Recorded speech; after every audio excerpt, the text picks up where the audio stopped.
Saudações, é um prazer poder iniciar mais um programa da série Eu Vi o Mundo. Eu sou Davison Belém Lopes, na companhia de Guilherme Casarões.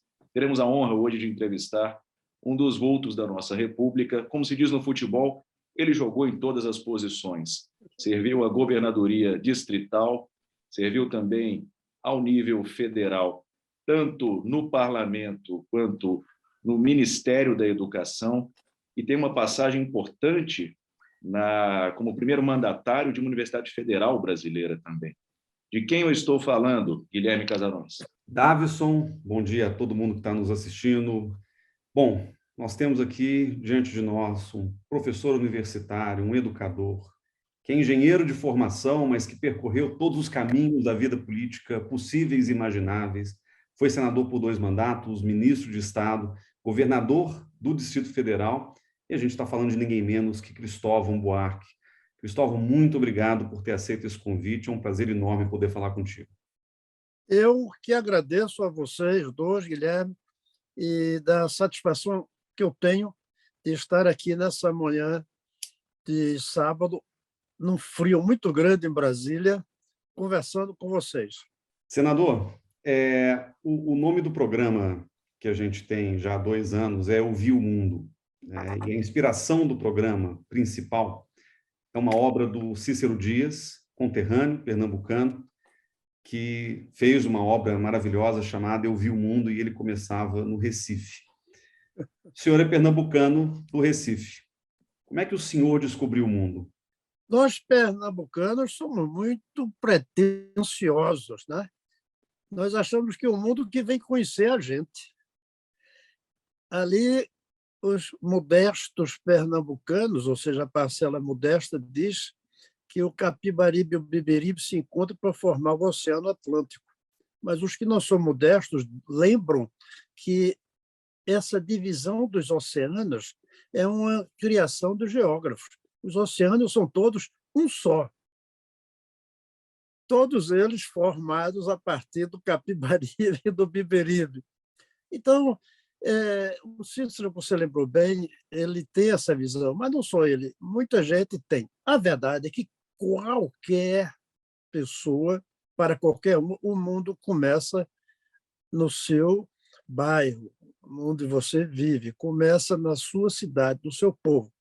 Eu estou lendo agora um livro maravilhoso que é a autobiografia do Prêmio Nobel da Paz, grande economista, indiano, mas o título do livro dele é O Mundo em toda parte, ou seja, ele, em qualquer parte que tivesse, ele estava no mundo. E em qualquer lugar ele se sentia em casa, no próprio lar. Eu creio que qualquer um de nós, o mundo começa onde nós estamos. E quem não olha para o seu lugar não tem a dimensão da humanidade inteira. E vou citar, para concluir, desculpe estar falando tanto sobre essa simples apresentação, o Tancredo Neves. Tancredo Neves dizia que quem não volta à sua cidade pelo menos uma vez por ano, se pode, não merece respeito. Ele considerava que sua cidade é a Meca. A Meca é a cidade onde a gente nasce e cresce, claro. Se você pequeno vai para outra, essa outra que é a sua cidade. Aí começa o mundo. Bem, a Meca de Tancredo, São João del Rei, famosa cidade. São João del Rei. Eu não esqueço uma historinha, se tem um tempo aqui, de que me foi contada, de que o Tancredo estava numa roda e chegou um cara aqui em Brasília e disse: Doutor Tancredo, eu também sou de São João del Rei. Ah, que bom! Ele disse: tem ido lá? Disse: nada, faz 30 anos que eu não vou. Aí Tancredo pegou esse meu amigo pelo braço e disse: vamos embora, eu não fico num lugar como esse. Um cara que... e disse um palavrão. Um cara como esse disse um palavrão.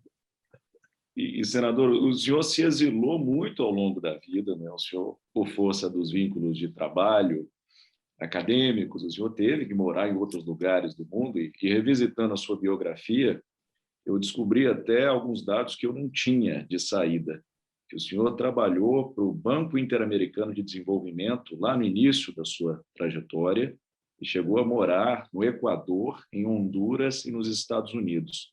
Como foi trabalhar para esse banco multilateral vinculado ao sistema da Organização de Estados Americanos? Eu saí de Recife em 70, ou seja, faz muito tempo, para estudar na França. Quando eu terminei o meu doutorado, 3 anos depois, ainda não era hora de voltar para o Brasil. O regime militar ainda não facilitava a vida de quem tinha sido militante, como eu tinha sido, e tanta gente ao meu redor foi presa, expulsa, até um irmão meu preso há muito tempo. Pois bem, eu não queria voltar e procurei empregos fora. Surgiu uma oferta das Nações Unidas para ir para Burundi, ou Burundi, como alguns dizem, uma também para ir para o Irã, num cargo que naquela época chamasse voluntários do desenvolvimento, uma coisa assim, voluntários das Nações Unidas. E logo depois o Banco Interamericano me ofereceu um posto no Equador.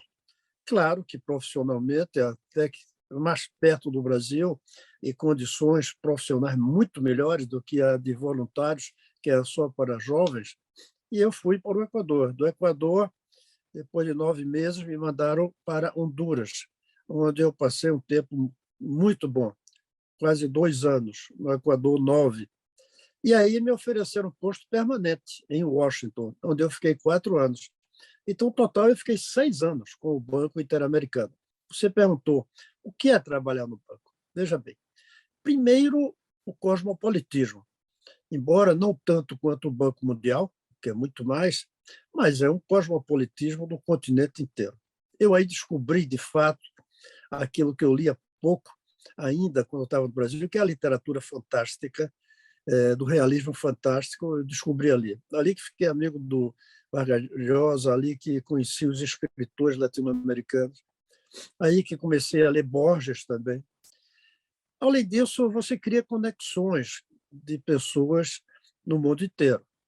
Tem também o trabalho técnico. De ser economista num banco como esse, ele abre não apenas essas conexões, mas ele abre um rigor técnico que ajuda muito. Em outras palavras, eu virei no americano, graças ao Banco Interamericano. E isso eu tenho até hoje, eu carrego até hoje. Muito interessante esse depoimento, essa conexão com a América Latina, a descoberta da América Latina pela via profissional. O senhor também acabou de citar que viveu na França, teve percurso formativo e, eventualmente, seria o reitor da Universidade de Brasília, que é uma posição muito importante, uma posição que pressupõe um acúmulo, uma trajetória na academia. O senhor foi professor. A minha pergunta para alguém que vivia, à época, o início do processo de internacionalização do ensino superior e da pesquisa no Brasil, a gente estava engatinhando ainda naquele momento, como é que o senhor viu a evolução nessa área? O senhor foi reitor, o senhor que acompanhou de uma posição privilegiada. Como é que o Brasil descobriu o mundo dessa angulação específica? Em primeiro lugar, eu quero dizer que nós, universitários, nós temos um defeito muito grande, que é não reconhecer que a universidade começa no ensino fundamental. As pessoas que estão na universidade, alunos, professores, eles acham que a universidade começa depois do trote do vestibular. Não. A universidade começa lá atrás, até mesmo antes de ensino fundamental, antes da escola, da formação dos primeiros meses. É ali que se forma o cérebro que vai permitir a uma pessoa ter o desempenho universitário. Eu reclamo muito, e foi um grande erro da política educacional brasileira dos últimos 15 anos, digamos, foi incentivar tanto o aumento da vaga em universidade sem incentivar a conclusão de ensino médio com qualidade. Nós mais que dobramos o número de universitários e não aumentamos o número dos que terminam o ensino médio. E eu até diria, reduzimos o número dos que terminam o ensino médio com qualidade. Essa é a primeira coisa. A segunda é que a grande revolução que está ocorrendo da globalização, essa veio recentemente. mas já dava para perceber. Quando eu era reitor, eu cheguei a escrever um texto chamado eu queria lembrar que os conventos na Idade Média, na primeira Idade Média, foi, primeiro no sentido do tempo, na baixa Idade Média, foi o fato, foi ali que foram guardados os documentos e o pensamento. Os conventos se acabaram quando foram descobertos, quando o pensamento grego começou a chegar na Europa, através de árabes e judeus em geral. Aí surgiram as universidades. Os conventos não davam conta. Estavam muito influenciados pela visão teológica, não conseguiam dar o salto para a visão humanista científica. Pois bem, eu há muito tempo digo que as universidades estão perdendo terreno. Elas estão virando conventos e aí vão desaparecer se não se transformarem. Primeiro ponto é serem, de fato, internacionais, que não é o mesmo que globais. Globais é quando uma universidade do exterior domina uma universidade de outro país. Global é quando ela se liga.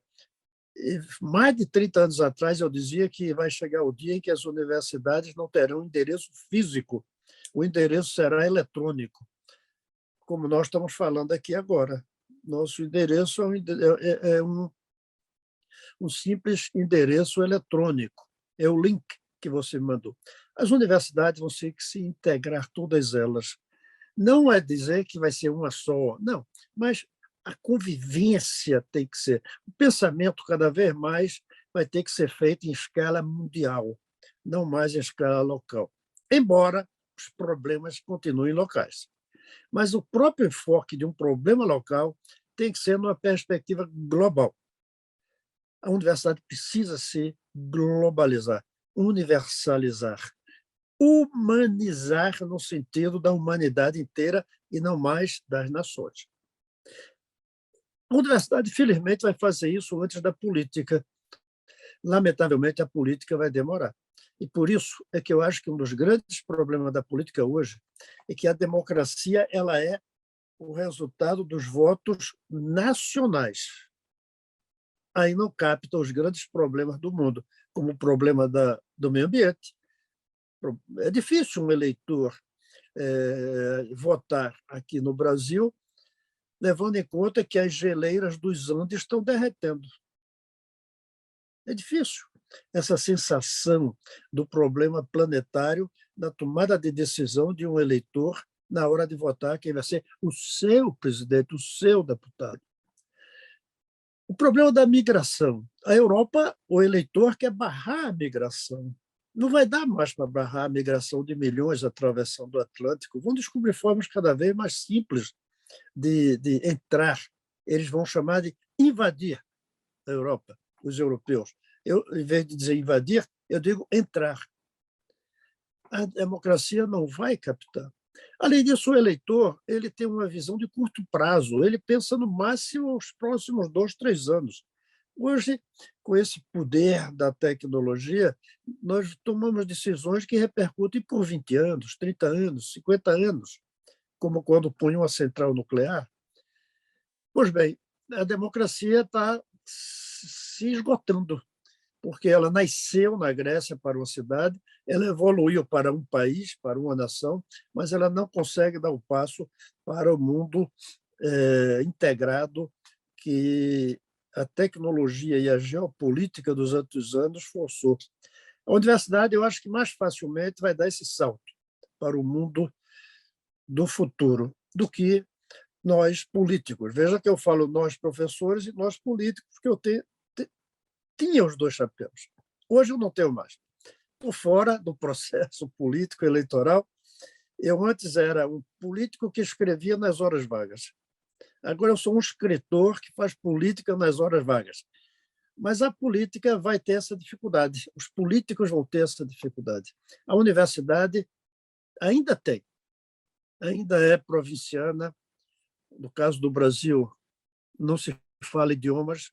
Eu tenho trabalhado muito a ideia do analfabetismo da contemporaneidade. O analfabetismo é quem não sabe ler, mas o analfabetismo na contemporaneidade é quem não fala mais de um idioma, é quem não tem um ofício ainda no ensino médio, não aprende, é quem não sabe as noções da geopolítica, quem não sabe falar do que acontece na Ucrânia hoje é um analfabeto para a contemporaneidade. Nós temos dificuldades no Brasil de dar esse salto, inclusive dentro da universidade. Somos muito provincianos em um mundo que ficou global. Senador, e como professores universitários que somos aqui, Davison e eu, a gente fica muito feliz de ouvir essa reflexão, até porque faz parte do que a gente também, no dia a dia, pensa, né? Da importância, por exemplo, dessa inclusão digital e de como que as universidades estão se transformando. Curiosamente, pegando o gancho da sua resposta anterior, nós dois somos pesquisadores da política externa brasileira e a gente conhece muito bem os meandros do Itamaraty e o Itamaraty como papel de tradutor desses problemas do mundo para a realidade brasileira. Ou seja, o Itamaraty é quem captura esses problemas globais, esses sentimentos globais, essas tendências de futuro, e, em tese, deveria trazer isso para o conhecimento do eleitor médio, que pouco se preocupa com o derretimento das calotas polares ou coisa do tipo. E foi Ulisses Guimarães que falou uma certa vez que o Itamaraty não dava votos nem aqui nem no Burundi, né? Então, de certa forma, isso reflete a incapacidade das pessoas de pensar justamente a política externa como um problema local. Mas agora eu quero passar para uma outra dimensão do senador Cristóvão Buarque, que é o seu lado político, né? Então, passados, né, os anos aí de reitoria, o senhor foi eleito governador do Distrito Federal no ano de 94. Um momento muito rico, porque era o momento da consolidação do Pacto Federativo Brasileiro pós-ditadura militar, momento em que, aliás, o senhor se tornou, nas palavras de um colega nosso, cientista político Fernando Abruzzo, um barão da federação, né? E como barão da federação, como um dos governadores daquela safra de 94, que foi quem construiu, na realidade, essa nova democracia brasileira. Como é que o senhor enxerga o papel do Distrito Federal no mundo? Como é que foi a internacionalização do Distrito Federal e uma certa política externa paradiplomática, se eu posso dizer assim, do DF naquele contexto ali de abertura para o mundo? Guilherme, primeiro, as pessoas não lembram, não sabem, mas, além de professor da UNB, eu fui professor do Instituto Rio Branco. E devo dizer que foi o lugar onde eu tive alunos mais brilhantes de todos, concentrados. Na UNB eu tive um número maior, porque é uma população maior. Mas no Rio Branco, os que viriam a ser diplomatas, sem dúvida alguma, é onde eu tive os alunos mais brilhantes. A maior parte deles hoje ocupa cargo de embaixador. Eu tenho a maior parte dos que foram meus alunos, cresceram na carreira, e eu tenho grande orgulho disso. E ali eu vi como o Brasil forma bem os seus diplomatas.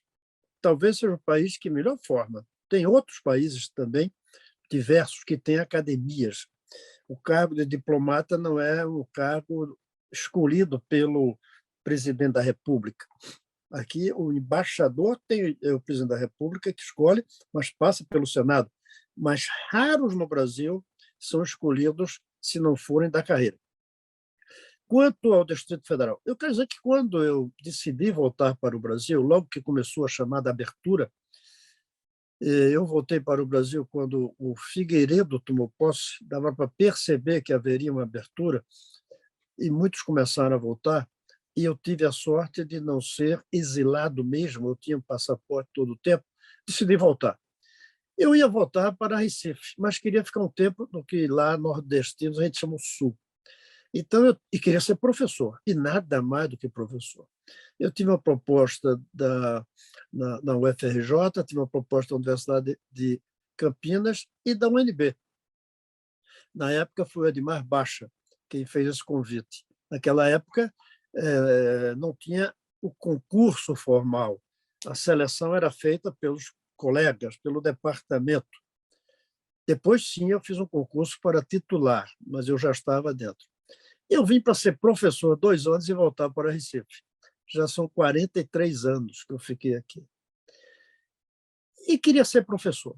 Acontece que veio a redemocratização e surgiu a possibilidade de disputar a reitoria da universidade numa eleição direta, a primeira, creio que a primeira no Brasil inteiro. Na mesma época, mais ou menos, houve também a Universidade do Pará, e eu me elegi reitor. Eu queria ser professor, mas reitor me fascinava, assim, porque é uma função muito interessante, é muito intelectual, é muito política, e no caso do Distrito Federal é muito diplomática também, por causa das 100 embaixadas que tem aqui. Voltei para a sala de aula, quando terminou meus 4 anos, mas aí Brasília era, agora já nem tanto, uma cidade deserta politicamente. Aqui não tinha caciques. O próprio cacique que nós tivemos, que foi Joaquim Oriz, veio de Goiás. Ele já era político em Goiás e foi trazido pelo Sarney para ser governador indicado. Depois, terminou sendo eleito 3 vezes, foi governador 4 vezes e deixou uma marca impressionante aqui. Muitos criticam, outros elogiam, mas é uma marca, é uma grande marca que ele deixou. Aí eu fui candidato, achando que depois da disputa voltaria para ser professor, estava tudo pronto até para ficar um ano no exterior, aí me elegi. Terminei o meu mandato, voltei para a sala de aula. Aliás, uma coisa que eu vou dizer, eu só deixei de dar aula nesses cargos todos quando fui ministro, porque viajava muito. Mas eu fui professor quando governador, eu fui professor como reitor, fui professor como senador, eu dava aula direitinho lá, regularmente. Diminuiu a carga, é verdade. E o Distrito Federal era um deserto. Quando eu cheguei aqui, a cidade só tinha 18 anos de fundada. O lugar que eu moro até hoje, o mesmo apartamento há 42 anos, era um prédio no barro. Não tinha o que a gente chama quadra, entre quadra, não tinha vizinhos. Era 2 prédios, o onde eu moro e o ao lado, igual, no meio do barro, puro barro. Aos poucos foi crescendo. Hoje é uma cidade que tem uma vida cultural intensa, nem tanto por causa da epidemia, e aí não foi só Brasília, todas as cidades do mundo sofreram isso. E eu hoje me sinto brasiliense, claro, sem perder o apego a Pernambuco, a Recife, mas eu me sinto um brasiliense, uma pessoa do Distrito Federal. Eu tenho a impressão, agora aprofundando a reflexão que você fez, que foi uma grande decisão lá dos constituintes de 1891, a mudança da capital para o centro do país. Foi correta. Foi correta a decisão de Juscelino de fazer isso. Eu só diria que poderia ter sido feita com planos arquitetônicos mais modestos. Aqui já tinha 2 cidades. No quadrilátero do Distrito Federal, temos 2 cidades que são anteriores.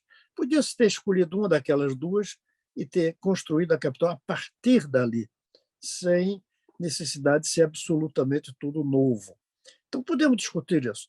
Podemos discutir se essa maravilha do plano piloto criado por Lúcio Costa é ou não a melhor maneira. Podemos discutir. Mas a decisão da transferência eu acho que foi correta e o Brasil voltou-se para o seu interior a partir dessa decisão de Juscelino, com base no artigo que já estava desde 1891. Foi uma decisão correta, mas eu sou suspeito, né? Porque sou daqui, fui governador, sou vinculado. Minhas filhas não nasceram aqui, quando eu cheguei aqui já vim com elas, mas cresceram aqui, chegaram muito pequenas. Netas, 2 são daqui, um que não é daqui. Então, pode-se ver que há uma certa. Pode-se ver com certa suspeição minha posição. Mas, se você olhar, o Brasil deu um salto muito grande em ocupar a sua interioridade, o seu interior, graças à transferência da capital. Sem a capital, aqui, imagine o tamanho que teria hoje o Rio de Janeiro.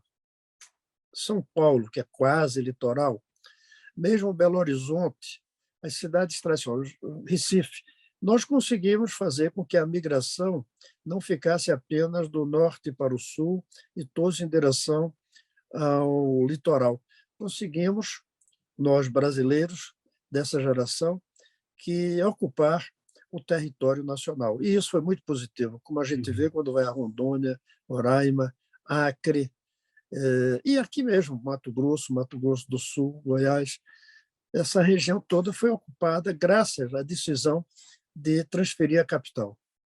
Senador, agora eu quero focar numa experiência específica do senhor como governador de estado, que foi o Bolsa Escola. Uma experiência que talvez tenha sido das primeiras, se não a primeira grande experiência de internacionalização de uma política pública brasileira. É um modelo que foi reproduzido em vários lugares ao longo dos anos 2000. E foi justamente com base nessa experiência que o senhor virou ministro de Estado do primeiro mandato do governo Lula. E nesse momento foi o momento em que o Brasil estava chegando no seu auge dos processos de cooperação técnica com o resto do mundo, justamente, né, projetando essas políticas públicas bem-sucedidas para países em desenvolvimento, né, da África, da América Latina. O senhor acha que o Brasil perdeu essa capacidade de inspiração, de difusão de políticas públicas? Qual que é o caminho para a gente resgatar essa centralidade que a gente teve em algum momento do passado? Perdemos por um curto período de tempo, porque é isso que está aí, essa visão do atual governo vai ser superada. Eu espero que logo, mas se não for logo, é logo depois, e nós vamos recuperar. O Brasil tem tudo para ser um país inspirador no enfrentamento da questão da pobreza no mundo. Agora, eu gosto muito de você ter trazido, gostei muito de você ter trazido o assunto da Bolsa Escola, porque esse é um programa que une o meu papel de professor universitário e de governador, de político. Que a ideia da Bolsa Escola surgiu em um núcleo de estudos do Brasil contemporâneo, que eu criei como reitor e dirigi. Uma das coisas que eu gosto de ter feito na UNB é que eu fiz uma estrutura matricial que se mantém, que é o departamento por categoria científica e o núcleo temático por problema da realidade. Nós temos os engenheiros, os arquitetos, os físicos, mas nós temos um núcleo que estuda a fome, nós temos um núcleo que estuda a educação, que não cabe em uma categoria científica apenas, e eu fiz um dos muitos núcleos que eu dirigi, Núcleo de Estudo do Brasil Contemporâneo, onde nós discutimos os problemas do Brasil e como resolvê-los. Um dos problemas, estou falando dos anos 80, era a quantidade de crianças fora da escola, 20%. Hoje temos 2%, que ainda é uma vergonha nacional, ter 2% de crianças, 1,5 milhão, não é pouca coisa que não está matriculado. É uma vergonha, é um absurdo, é um suicídio. Mas ali eram 20%. E eu dei essa ideia no meio da reunião, em que a gente se reunia toda segunda-feira para debater os problemas. Daí eu fiz um livro chamado A Revolução nas Prioridades, com 100 medidas para mudar o Brasil. Eu estou falando de 1987. A primeira medida era essa: pagar as mães para que seus filhos estudem, em vez de irem para o trabalho por causa da pobreza. Naquela época, o nome que está no livro é Renda Mínima Vinculada à Educação. Na campanha 94, veja bem, um livro publicado. Eu não pensava ser governador. Na campanha de 94, um publicitário que trabalhava comigo, que me ajudava, o Hélio Doyle, perguntou: quem é que não traz aquilo para o Distrito Federal? Eu disse: não dá. A população inteira do Brasil virá para cá pegar essa bolsa. Não tinha bolsa, essa renda. Aí eu pensei, a gente dá para quem estiver morando aqui há pelo menos 5 anos. E criei o nome, Bolsa Escola, porque renda mínima vinculada à educação não daria um voto. É preciso ter uma marca forte. Não sei de onde tirei Bolsa Escola, que não quer dizer nada. E tentei fazer com que Fernando Henrique adotasse.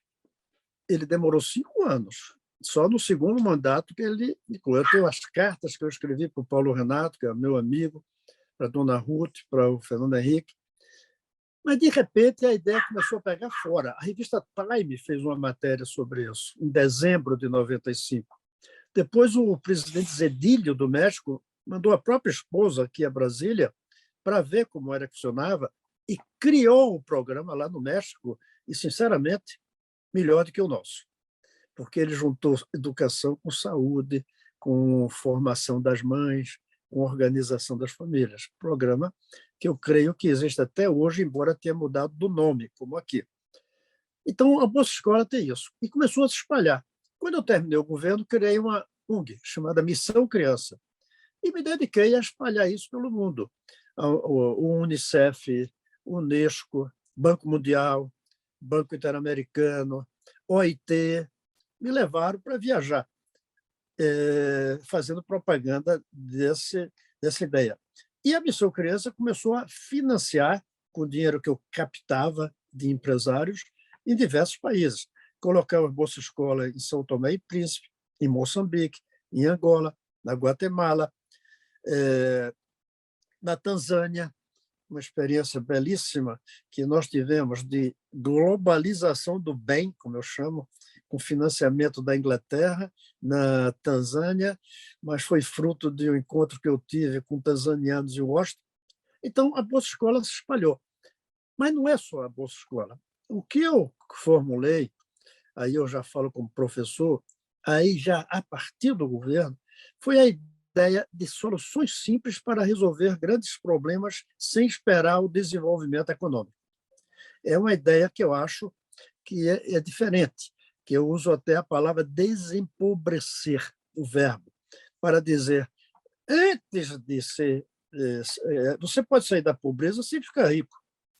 Nós só temos essas duas palavras, rico ou pobre. Não, tem uma palavra chamada despobre, não pobre. Você vê que não tem palavra chamada não pobre, por falta de uma palavra. É aquele que tem o essencial, aquele que está acima de um piso social.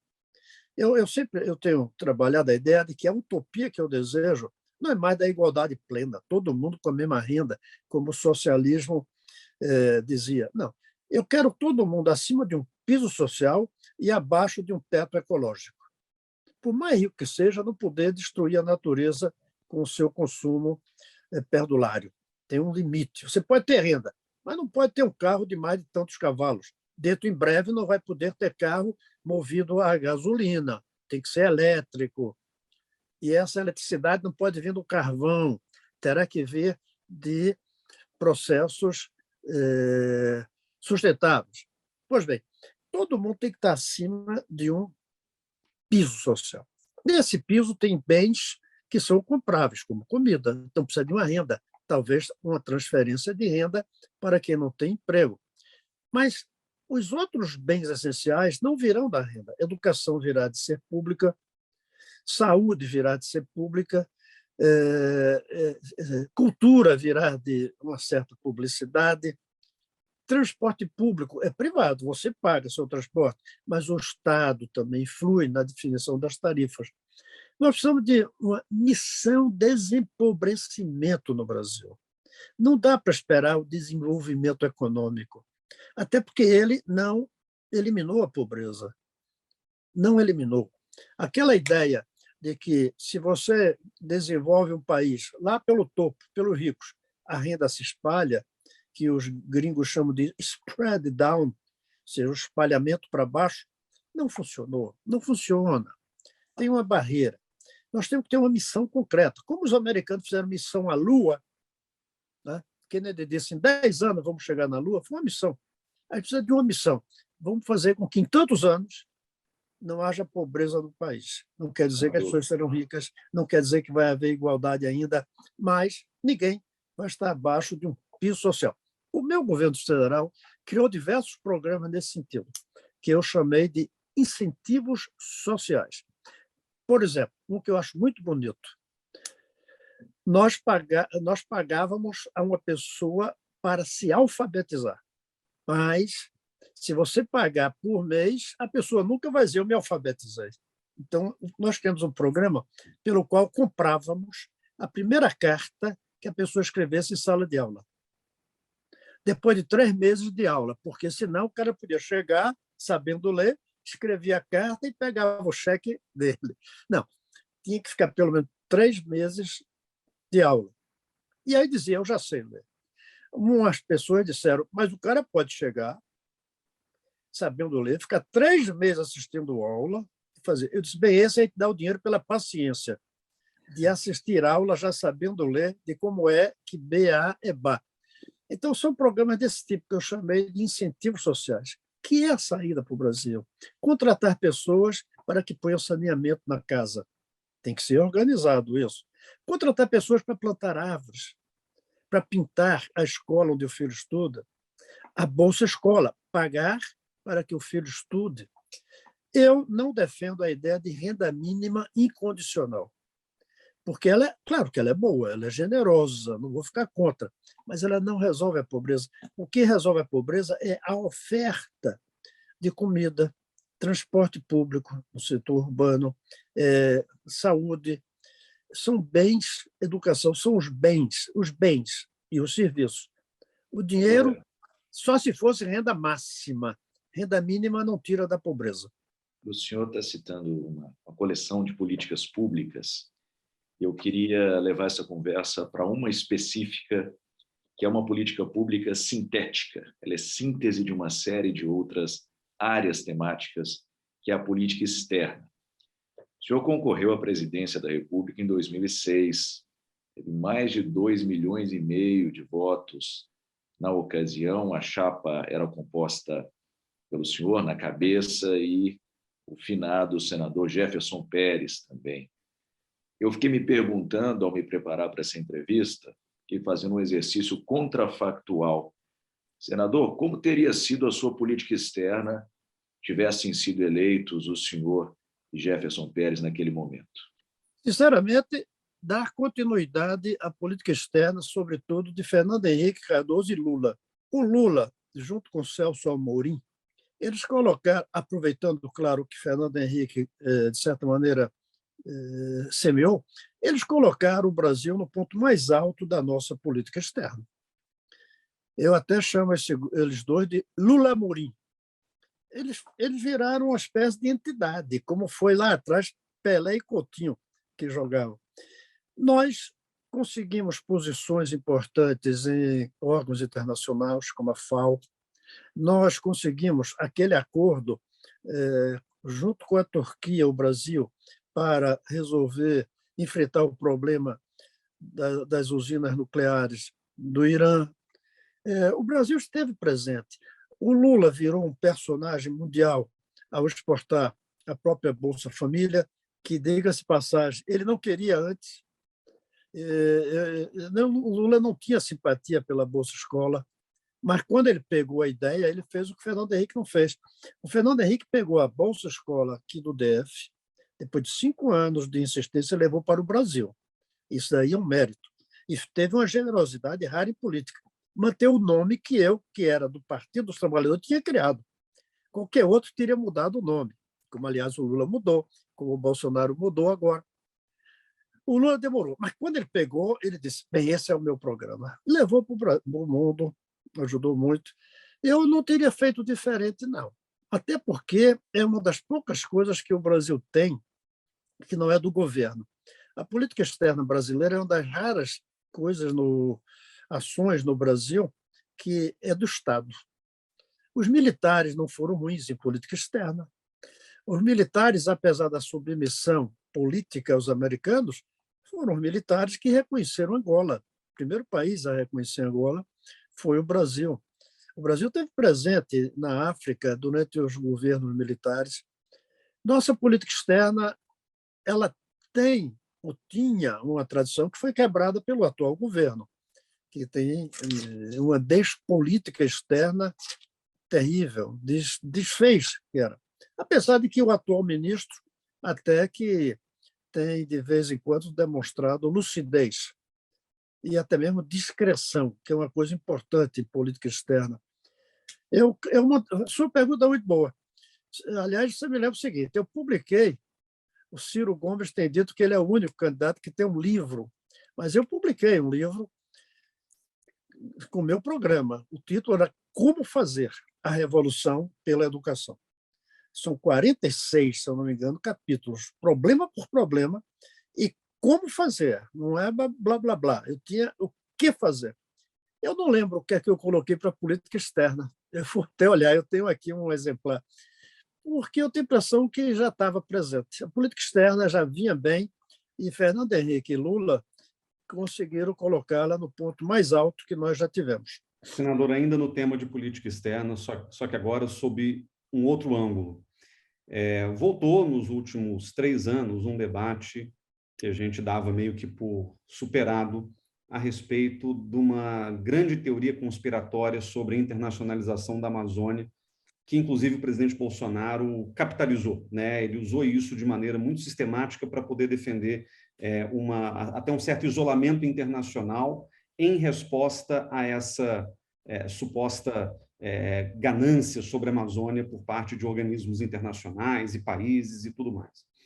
E, revisando essas questões mais recentes, eu me deparei com um texto do qual me lembrava, mas não sabia exatamente quando localizá-lo, um texto de 2000 do senhor, chamado Internacionalização da Amazônia, em que o senhor não só rejeita qualquer tentativa internacional vamos dizer, tratar a Amazônia como um bem público global, como o senhor ainda provoca dizendo, se quer internacionalizar a Amazônia, por que não internacionalizar o Museu do Louvre, por exemplo? Né? A gente percebe no seu discurso, que, aliás, foi um discurso também reproduzido numa formulação um pouco diferente pelo então senador Jefferson Pérez, um desejo muito grande de afirmação de soberania, que eu acho que conversa bem com essa resposta que o senhor acabou de dar sobre o que seria a política externa de um eventual governo Cristóvão Buarque. O que a gente vê hoje é diferente, né, senador? A gente está vendo uma apropriação muito pontual, muito instrumental do discurso da soberania para uma finalidade completamente distinta daquela que o senhor defendia. Como é que o senhor vê essa diferença entre a sua defesa de uma Amazônia soberana e a defesa de Jair Bolsonaro e os seus militares de uma Amazônia soberana? Caramba, Guilherme, essa pergunta é muito boa e permite eu complementar sobre o que o Dalson me perguntou. Eu quero dizer que esse artigo meu é o que tem mais sucesso que eu tive até hoje do que eu escrevi. Ele é traduzido para diversos idiomas. De vez em quando eu recebo. Uma vez eu recebi dizendo que era do Chico Buarque. Ou seja, tem um sucesso grande. Vou contar a história dele. Depois eu vou dizer um alerta que eu recebi de um amigo meu, mineiro capixaba, que é o Sebastião Salgado, sobre esse artigo. Eu fui a um evento em Nova York, eu lembro que era um encontro grande no hotel, e durante a minha palestra, que foi sobre um livro meu chamado A Cortina de Ouro, um jovem se levantou e perguntou o que é que o senhor acha da internacionalização da Amazônia? No ano 2000, setembro. Eu me levantei já pronto para dizer, sou contra. Aí ele, antes que eu falasse, disse, não quero resposta de brasileiro, eu quero resposta de um humanista, de um ser humano. Aí eu refiz a resposta. E disse, olha, se quiserem internacionalizar os arsenais nucleares, Nova York, o Louvre, como você lembrou, isso. As crianças do mundo, por que uma criança de Ruanda fica pobre e de Luxemburgo não fica? Se internacionalizarmos tudo isso, eu sou favorável à internacionalização da Amazônia também. Mas enquanto o mundo me tratar como brasileiro e não internacionalizar o resto, a Amazônia é nossa e só nossa. Concluí, sentei. Depois transformei isso num artigo. E repercutiu muito. Eu soube, na época, que os militares adoraram. Um dia, conversando com Sebastião Salgado, um grande fotógrafo, que foi meu colega na França, ele disse, Cristóvão, aquele seu artigo tem muito bom tudo até a última frase. A Amazônia é nossa e só nossa é um erro. Ele diz, se nós não soubermos cuidar dela, ela não pode ser só nossa. E eu formulei, a partir daí, a ideia de que alguns bens não podem ser nacionalizados soberanamente. Florestas do mundo, não só a Amazônia, tem que ter uma governabilidade mundial. Os rios do mundo têm que ter uma governabilidade. Centrais nucleares não pode ser só do país. O país decide fazer uma central nuclear, tem que haver regras internacionais. O espaço, não se pode jogar lixo no espaço soberanamente. Ou seja, a soberania ela vale, mas algumas regras seriam internacionais para alguns bens, serviços e funções. Hoje, eu considero que a soberania ela tem que ter restrições morais e, portanto, políticas também, conforme o impacto do que acontece naquele país repercute para a humanidade inteira. Eu até botei um nome nisso, é humanocracia, no lugar de só democracia. É a democracia nacional, mas sob regras morais humanistas. Então, foi bom você perguntar. Hoje, numa política externa, se eu pudesse influir no Brasil, seria o Brasil ser o líder mundial na defesa da governabilidade mundial de certos bens e serviços de impactos mundiais. O Brasil poderia liderar. Por exemplo, não é abrir mão da soberania da floresta amazônica, mas é dizer, todas as florestas do mundo vão estar sujeitas a regras que os países não poderão fazer o que quiserem com ela. Valeria para a Sibéria, para o Congo, para os Estados Unidos, para o Canadá, para o mundo inteiro. Então, eu acho que o Brasil poderia ser o formulador de um novo conceito humanista, no sentido da humanidade, de soberania nacional. Para concluir, eu quero dizer que isso é novo, mas é antigo. Em 1830, a Inglaterra decretou o fim da escravidão na Inglaterra e decretou a proibição do tráfico de escravos, ameaçando, inclusive, tomar os barcos que tivessem transportando escravos. Os brasileiros escravocratas, em nome da soberania nacional, se insurgiram contra essa regra inglesa e disseram: o Brasil é soberano, pode transportar escravos nos navios negreiros. Ou seja, uma soberania não humanista. Nós temos que entender que aquela soberania estava equivocada moralmente. Então, a soberania tem que ser um conceito político casado com valores morais. Esse é um conceito novo. E isso me diferencia totalmente do que defende-se Bolsonaro e muitos dos militares dele, não sei quantos, mas me diferencia. Eu quero uma soberania política nacional sujeita a valores morais humanistas internacionais, mas que os outros também se submetam a isso. Como eu creio que estavam certos aqueles que lá atrás defenderam que o Brasil não devesse usar a soberania para justificar, continuar a perversidade maldita de transportar escravos. Concluo lembrando que aí, em 1850, o Brasil proibiu o tráfico, ou seja, o Brasil se submeteu aos ingleses e legislou nacionalmente, como quem diz, bem, agora a soberania está respeitada, porque a lei é nossa, mas a lei estava coerente com valores humanistas que os ingleses tinham defendido. Essa é a minha resposta, Guilherme. Eu acho que a soberania política das nações deve estar subordinada a certos valores internacionais, morais. Tenho certeza que meu amigo Sebastião Salgado gostará de ouvir isto, e que eu digo que, em parte, devo a ele, quando ele reclamou daquela frase minha: enquanto a Amazônia enquanto vocês nos tratarem como brasileiros e não como seres humanos, a Amazônia é nossa e só nossa. Sebastião tem razão. Para ela ser nossa, nós temos que saber cuidar dela em nome dos seres humanos de todos os países. Muito bem. Senador, o senhor serviu a Câmara Alta por 2 mandatos, 16 anos, e teve uma proximidade muito grande da Comissão de Relações Exteriores. Eu vou até compartilhar um dado de pesquisa com o senhor, nem sei se o senhor sabe disso, mas é o brasileiro que mais fez relatoria dos processos de nomeação de embaixadores, e de longe, o que indica para nós acadêmicos expertise, um certo acúmulo atribuído ao senhor. Os colegas passavam para o senhor essa incumbência com muita frequência, e o senhor não rejeitava, desempenhou esse papel de uma maneira muito intensa ao longo desses 16 anos. O que o senhor viu nesses 16 anos mudar na relação do Senado com os temas internacionais? Porque a minha impressão é de que esses temas ganharam saliência, mas nada melhor que o senhor para dar esse testemunho. Como é que foi essa evolução? Olha, eu não sabia, Dawson, que eu tinha sido recordista disso, sinceramente. Eu sei, me orgulho, de que até hoje, mesmo 4 anos fora, eu sou o senador que mais leis conseguiu serem sancionadas. Isso daí eu sei. De 88 para cá, a Constituição. E de 45 para cá, eu sou o segundo.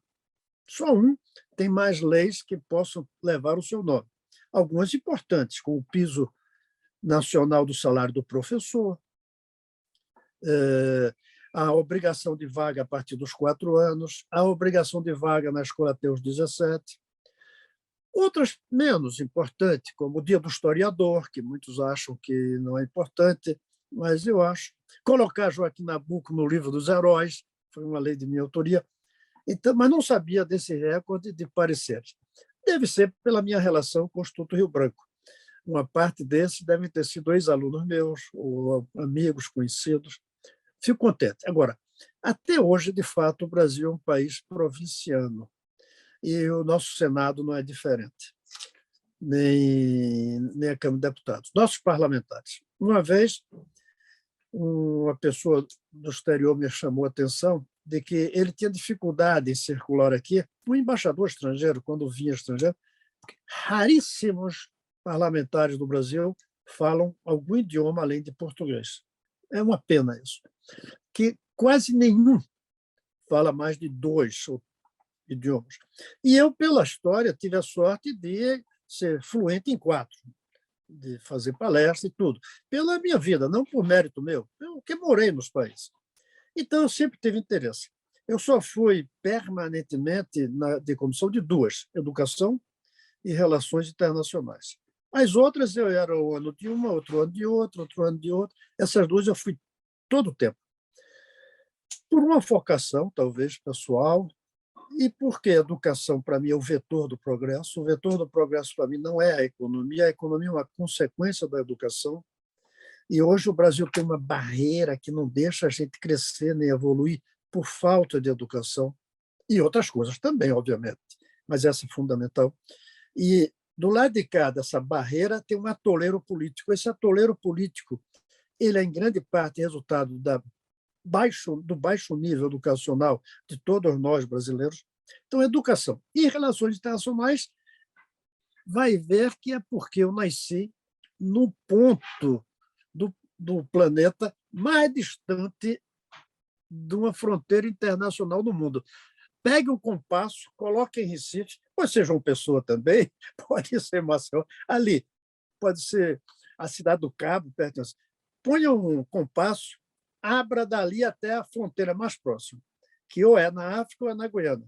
Pegue isso e ponha no meio da Sibéria. Você vai ver que lá está mais perto de uma fronteira do que nós.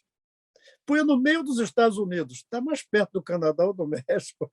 É engraçado isso. Eu, uma vez, eu fiz questão de olhar. Só tem um pontinho, meio no deserto da Austrália, que, de fato, é mais longe de uma fronteira internacional.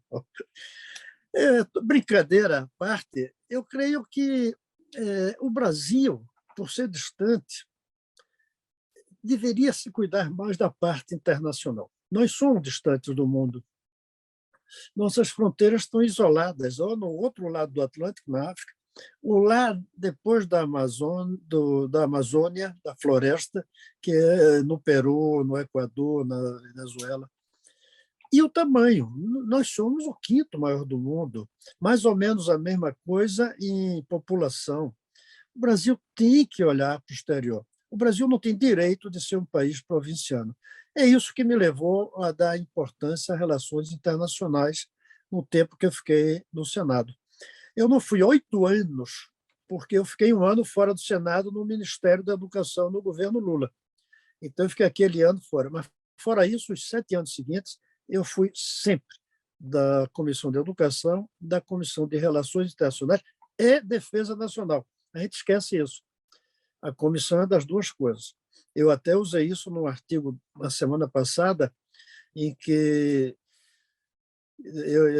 vendo que o Ministério da Defesa estava fazendo uma opção de perguntas sobre as urnas eletrônicas, aí eu fiz um artigo fazendo perguntas ao ministro da Defesa sobre a defesa nacional.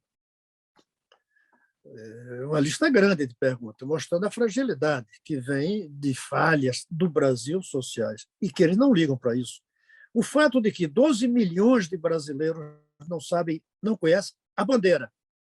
Pouca gente percebe isso. A bandeira brasileira, tendo o texto escrito nela, analfabeto não conhece a bandeira. Se você misturar as letras de ordem e progresso, ou escrever ali em inglês, ele pensa que ainda é a bandeira do Brasil. Eu não vejo os militares brasileiros preocupados com a alfabetização, nem com a educação de base.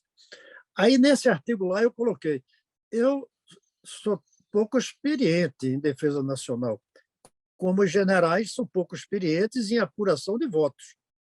Mas se vocês se metem para contestar os juízes do Supremo, do TSE, eu também me meto, até porque eu tenho duas qualificações pequenininhas, 7 anos na Comissão de Relações Internacionais e Defesa Nacional e alguns meses como recruta lá no meu serviço militar em Recife, 60 anos atrás. É pouquíssimo que eu aprendi nisso, mas os militares aprenderam menos ainda em matéria de urnas eletrônicas. Senador, o senhor comenta, acho que muito corretamente, que o Brasil precisa olhar mais para o mundo, cuidar mais das suas relações exteriores, mas o senhor fez a sua parte, inclusive tendo publicado muito recentemente, agora em 2022, um livro, né, O Mundo é uma Escola, o que eu aprendi viajando, em que o senhor conta sobre experiências importantes que o senhor teve de aprendizado, de abertura, né, de perspectivas de mundo, de políticas públicas nas suas experiências e passagens internacionais. Qual foi o lugar do mundo que o senhor visitou que mais lhe encantou? Qual foi o lugar que mais lhe chamou a atenção de todos pelos quais o senhor passou? Olha, é uma pergunta muito boa, mas eu vou precisar de tempo de refletir sobre isso. Primeiro, os 4 países onde eu vivi foram muito marcantes para mim. A França, o Equador, Honduras e Estados Unidos, que eu digo vivi mais de um mês, porque passar um mês eu tive dando curso na Argentina e em Cuba, em 82 ainda, quando era proibido ir.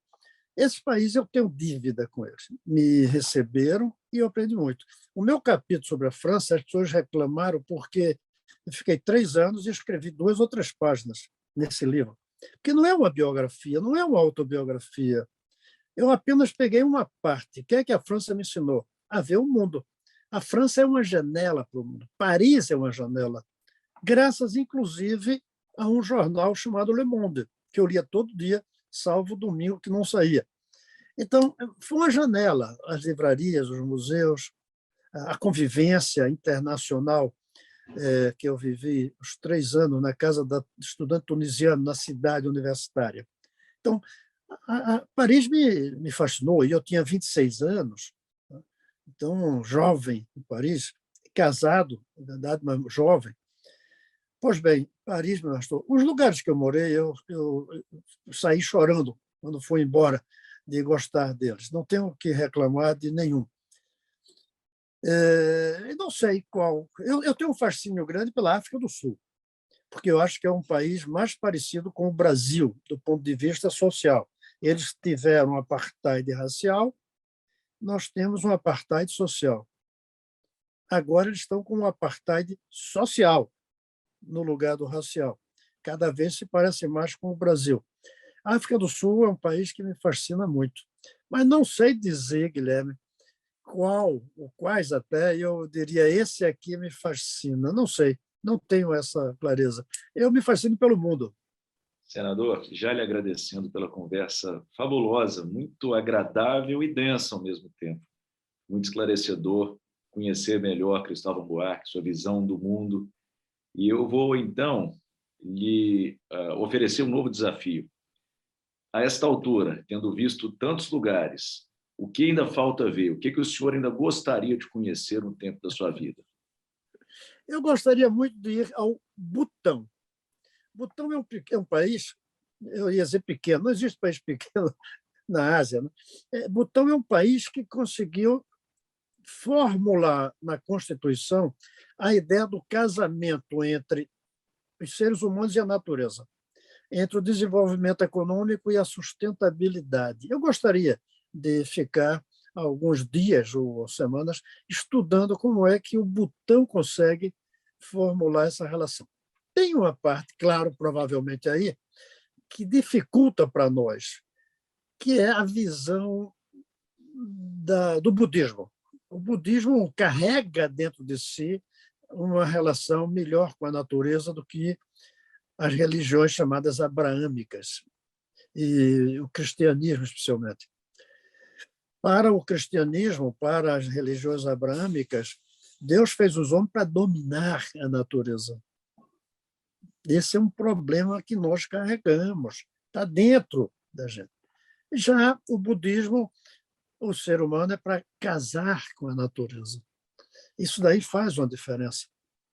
Mesma coisa que também me fascina na China, embora eu prefira como nós somos, que é o individualismo que nós temos e o coletivismo que tem o pensamento confuciano na China. A ideia de democracia na China não pode ser igual à nossa. E a nossa não pode ser igual a deles. Eu li recentemente uma entrevista de uma grande escritora chinesa que mora há 30 anos nos Estados Unidos, ou seja, não tem nenhuma simpatia com o regime, mas ela dizia: o que mais me espantou no Ocidente, nos Estados Unidos, é que aqui o pronome principal da gramática é eu. Na China é nós. Por isso que é um erro querer impor à China a democracia do tipo nosso. Da mesma maneira que eu não quero impor a nós a democracia do tipo chinês. Esse livro, O Mundo é a Escola, eu tive que fazer um dicionário de conceitos. São 240 palavras que eu fui criando ou juntando. E o conceito que está sendo muito criticado é o conceito que eu chamei modo chinês de democracia. Ou seja, eu digo, a China tem uma democracia diferente da nossa. Agora, não é que eu quero. Os jornais são controlados, a editoria é controlada, mas a China tem uma especificidade. O Butão tem uma especificidade. Eu gostaria, minha resposta, de ir ao Butão, mas tem muitos outros lugares que eu gostaria de ir ainda, e que, obviamente, não irei. A gente vai, com a idade, eu estou com 78 anos, a gente vai começando a ter mais... Tenho plena saúde, verdade, mas a gente começa a pensar 2, 3 vezes. Eu ia, por exemplo, era para estar indo, já era para estar lá, mas adiei e depois não deu para ir para Lima, um encontro sobre o futuro das universidades. Mas o simples fato de eu ter tido contato aqui com uma pessoa que estava com o Covid já me fez parar. É capaz de que, se eu tivesse ainda nos meus 40 anos, que eu tivesse ido tomando alguns cuidados. Primeiro, porque seria uma certa irresponsabilidade com os outros, sobretudo no avião. Mas depois, porque eu não teria medo de pegar a Covid e ficar em quarentena em Lima. Na minha idade, eu já teria. Já não me entusiasma ficar sozinho por aí. Mas, olha, Guilherme, eu gostei da sua pergunta. Vou fazer uma listinha e a gente conversa depois. Mas você me deu um gostinho na boca, viu? Para viajar. Obrigado, viu, senador, pela disponibilidade, pela disposição, por essa hora que passou conosco e que viaje muito ainda no tempo da sua vida. Obrigado. Muito obrigado. Grande abraço, gente. Foi ótimo estar aqui com vocês e espero termos outras conversas. Grande abraço. Abraço Obrigado, grande. Um abraço.